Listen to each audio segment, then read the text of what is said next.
Hey y'all, welcome back to my channel. My name is Katrina and this is Katrina Reads.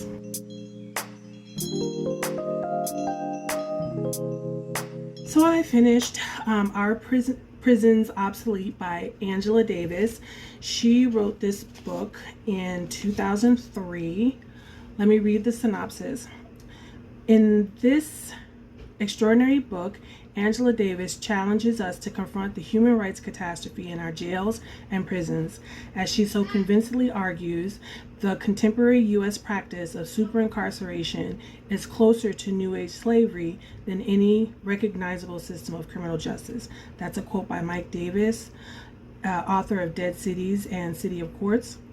In this brilliant, thoroughly researched book, Angela Davis swings a wrecking ball into the racist and sexist underpinnings of the American prison system.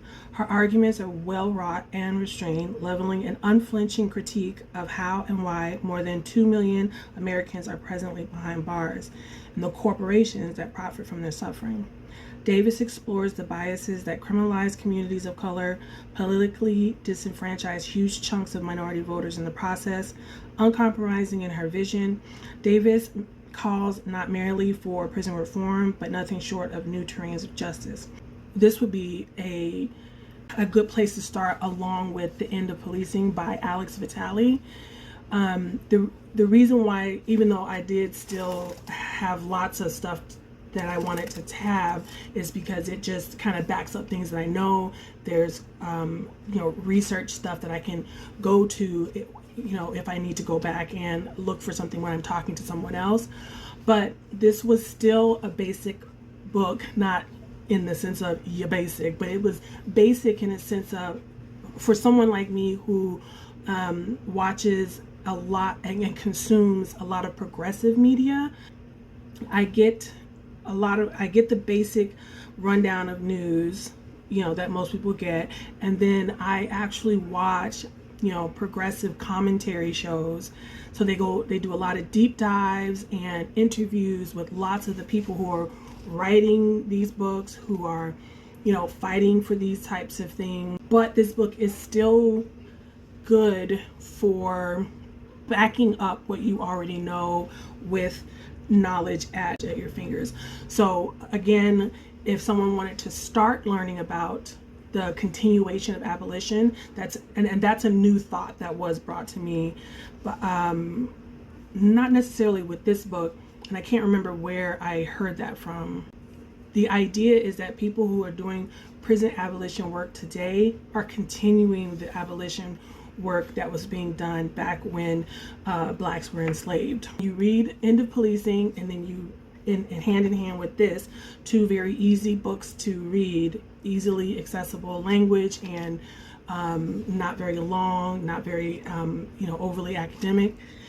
You get the idea of why it's specifically abolition for black people, because as soon as black people were emancipated, the things that we are being affected by today were being put into place. This book argues not only that prisons are obsolete, but it connects it to the capitalism that is keeping it going. And in the meantime, corporations associated with the punishment industry reap profits from a system that manages prisons and acquire a clear stake in the continued growth of prison populations. Put simply, this is the era of the prison industrial complex.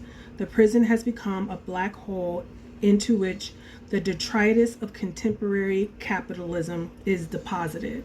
So she goes on to make that very clear, giving lots of data and back up into how not only are private prisons part of it, but regular everyday corporations are getting into the business of just supplying state-run and private prisons.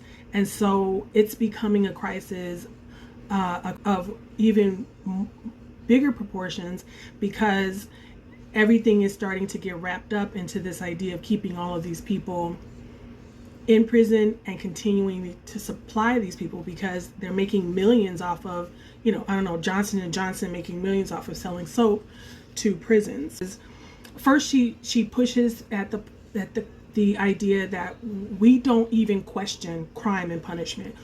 We just take that as a given. Crime and punishment. Yes, you commit a crime and you get punished. There's no nuance, there's no thought about it. And she talks about the fact that we have to understand that things are now being criminalized or have been criminalized that have never been by that. Why are drugs criminalized? Why are some drugs criminalized and others are not? It's a very racialized reason. So what she wants to do is have us to think about how we can move to decriminalize drug use and trade in sexual services. How can we take seriously strategies of restorative rather than excessively punitive justices, creatively exploring new terrains of justice where the prison no longer serves as our major anchor.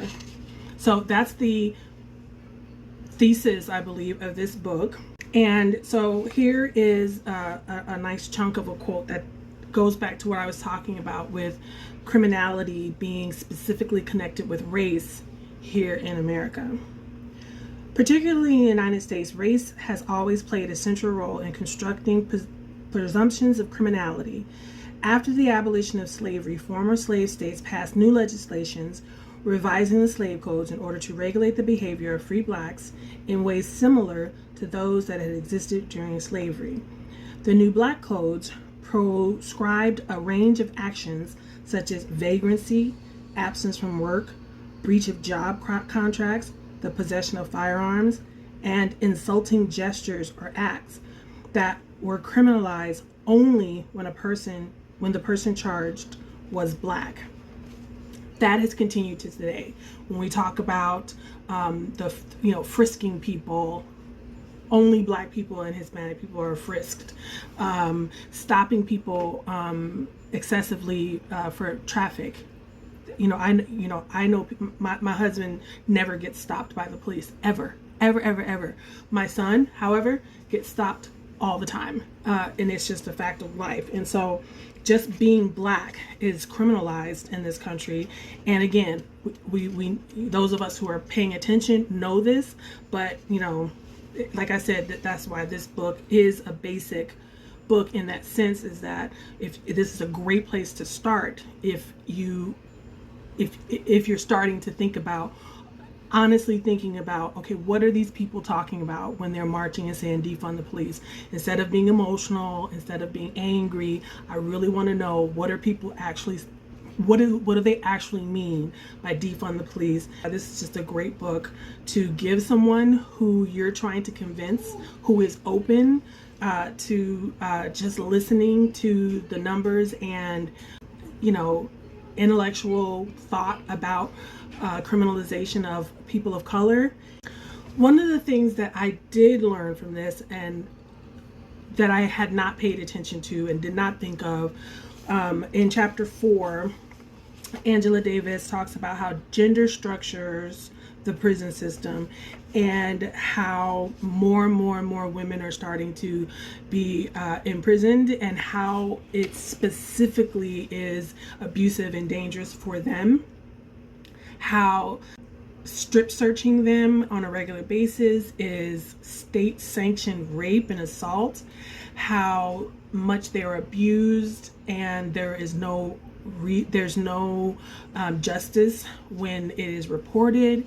She talks more and more about the fact that, again, it's black women, Native American women especially. And so she takes a whole chapter and talks about that. And that was an oversight in my understanding of what was going on in prisons. Women remain today the fastest growing sector of the U.S. prison population. Here is example of some of the abuses that women are receiving in these prisons. Many of the women interviewed by Ted Koppel complained that they received frequent and unnecessary pelvic examinations, including when they visited a doctor with such routine illnesses as colds. In an attempt to justify these examinations, the chief medical officer explained that women prisoners had rare opportunities for male contact and that they therefore welcomed these superfluous gynecological exams. Why is an understanding of the pervasiveness of sexual abuse in women's prison an important element of the radical analysis of the prison system, and especially of those forward-looking analyses that lead us to the direction of abolition? Because the call to abolish the prison as the dominant form of punishment cannot ignore the extent to which the institution of the prison has stockpiled ideas and practices that are hopefully approaching obsolescence in the larger society, but that retain all their ghastly vitality behind prison walls. Maybe that's the thesis. The reason why we're looking forward to defunding and then, removing this is because we see this in jokes about men being raped in prison, and that's okay. And we would never joke about that necessarily in the military. We don't, rape jokes, while some people think that they're edgy and stuff like that, they're still looked on as bad. But you seem to lose all of those. You seem to lose all your rights as a human being, as an American, if you go to jail. And then when you really start thinking about what we're putting people in jail for, it's for drugs largely.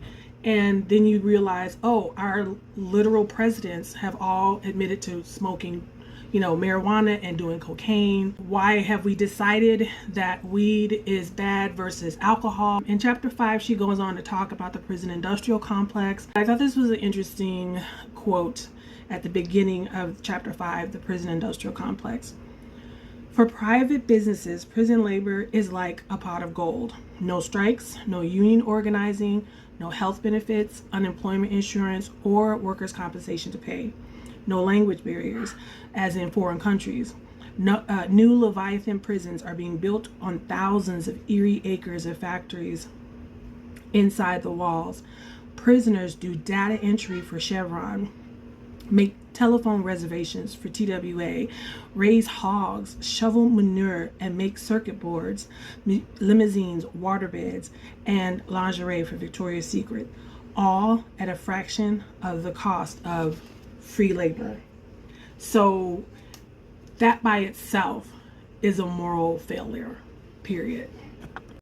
So in the end, Angela Davis calls for this movement to be anti-racist, anti-capitalist, anti-sexist, anti-homophobic.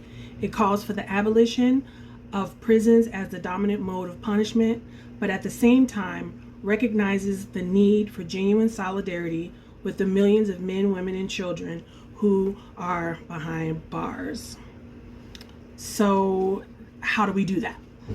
And part of that will be, in her mind, is the first step then would be to let go of the desire to discover one single alternative system to punishment that would occupy the same footprint as the prison system.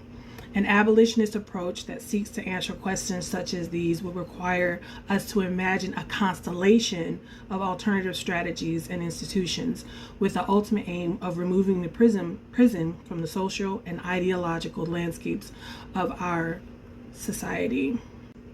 And so I just went through and kind of marked, she goes back through as she kind of touches on those same things.